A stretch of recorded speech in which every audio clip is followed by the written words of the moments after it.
changing careers. You were someone who's an MC. Sasa unaanza kuingia mambo ya beekeeping. Umeamka, umefikiria okay, Nyuki, what next? Sasa ni vizuri umesema okay because my honey business is called Okay Honey.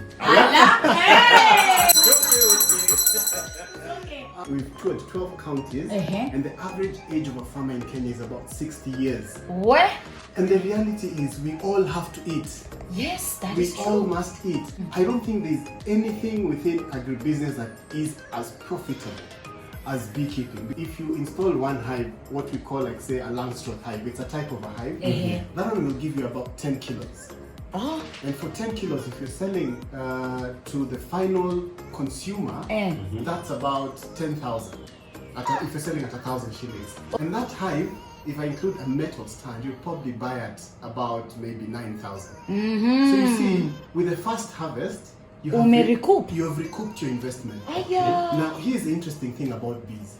Si ka ngombe twenda kukata dhara. Kupatia salt lake. Kununua remis, kuikamua. You know, they actually take care of themselves as they take care of you. All you need to do is just to make sure that the conditions around the hive are conducive. For example, you plant plants, weke mizinga, you know, and where these trees. Kufanya hivi kwa sababu mizinga ile tunajua. Weke mizinga tutaweka hapo ya empty hapo. Kama zote nani? Tukunywe kwanza ndio tupatie mizinga. Mzinga nitakunywa ile yenye iko. Be specific. No, a beehive is called a mzinga. Kwa hiyo wewe ukinipigia niambie nimeshika mzinga hata sitakuja. No.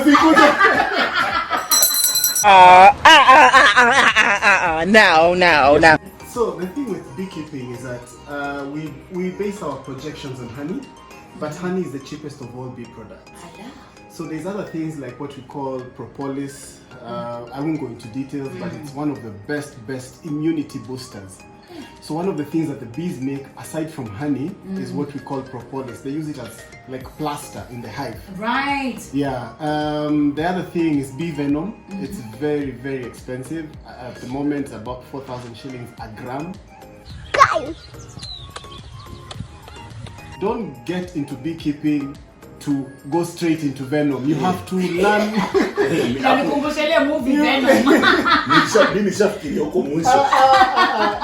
You know, bees have personalities. You have to learn about them.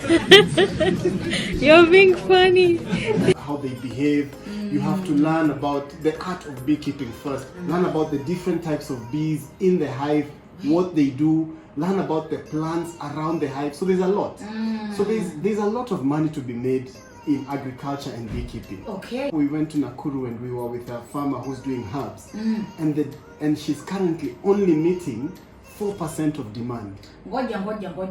Umesema herbs. Unajua kuna watu wengi wanatusikiliza sasa hivi.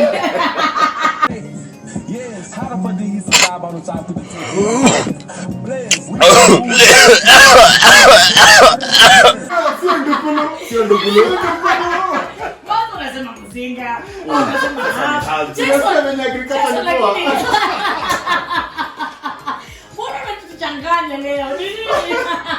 No, it's herbs like, you know, herbs and spices. The mistake a lot of people make. Two things. One, they get into agriculture before they have the market. Yes. That's one. Unasikia tu waru iko na pesa. Ushaenda ushamwaga waru 20 acres. No, that's not how you should do it. Get the market first and then grow the crop. All right. Second mistake people make is thinking, I can tell you for sure, there's a lot of demand for food because we all must eat. Yes. Our population is growing. If you go to any supermarket section ikosangi watu ni chakula. Makeup you'll find maybe just ule mtu wa promotion. But chakula you'll have to find people there. But people are not patient with themselves. The future billionaires of this country are farmers. But usiende hapo ati kufikiria ati ni sure bet ati because there's a lot of learning. John Dewaburu anasikiza, okay? Na amekaa pale kwa wazazi walioenda ushago, so akona ile hao yao backyard hapo hivyo, amesikia story ya beekeeping. hana land kwingine. Okay. So what should you do, because we don't know how much land we need. How much land do you need to actually start? Ama unaweza anzia tu hapo buru kwa backyard uweke hive 30 minutes. There's a lot of factors that now come into play, but what I would say is young people, shikaneni. Kijana bongo lala mwenye upendi kujituma, wewe ndio unafanya 254 sote na tuwezi enda mbali. Mavijana acheni umbwaki na mkuwe active, kwani ni kesho. There's a lot of land available for lease. There are those options.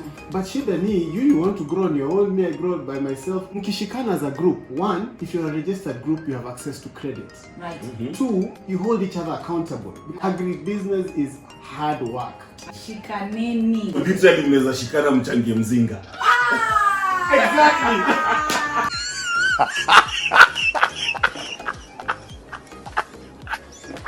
If someone is in IT, you can actually get into this business where you can actually come up with a blockchain platform or whatever, where you can trace iskuma. You can trace it from farm to plate. Farm to plate. Why is it important that we It's trace so it? important, especially if you're going into exports. It's one of the things that they demand. Before they give you certification, you must get, that traceability is an issue that they're trying to solve. And it's a big, big opportunity. Nice. Other opportunities lie, if, for example, someone is a law student, advocacy. There's a lot of issues around youth and land, women and land. There's a lot of issues around, just agribusiness. Okay. You can be that person, that voice who talks about and addresses issues that farmers and people within that space are facing. How about content creators? Content creation. I'm in so many WhatsApp groups now. Okay. And the one thing that people are always looking for is content that shares information. Actually, a lot of the work I'm doing now is a lot more of consultancy and sharing information. If you've seen my Twitter at Jason Runo, I share a lot about types of beehives, types of bees. There's a demand for that, and people will pay you to share that information. Nice. However, there's a caveat there. You must be willing to spend time on the ground. Of course. You cannot be sorting traceability issues no kwa apartment Yeah. In other words, you have to commit to the call. Now, Jason, tukimalizia, how can we get in touch with you so that we can even follow you and your work? Let me tell you about the podcast. The podcast is one that fortunately has been sponsored by Markup Program, which is funded by the EU, and it's also supported by the UN, UNIDO. It's called Mazao Talks Podcast, and it's produced at Semabox. My co-host is called Sheila, and we've traveled across this country. Sheila So please just search for Mazao Talks Podcast, and we talk about different crops, and we look at the entire value chain and opportunities that are there, especially for women and youth. I love that. You can find me on Instagram at Jason Runo. That's Jason, no Y. Please don't write my name with a Y. It's Jason. Jason Runo. People call me Runo, which is fine, I don't mind, but the name is Runo. Yes. And my business is called OK, that's OHKAY, and then Honey. OK Honey. So you can search at OK Honey.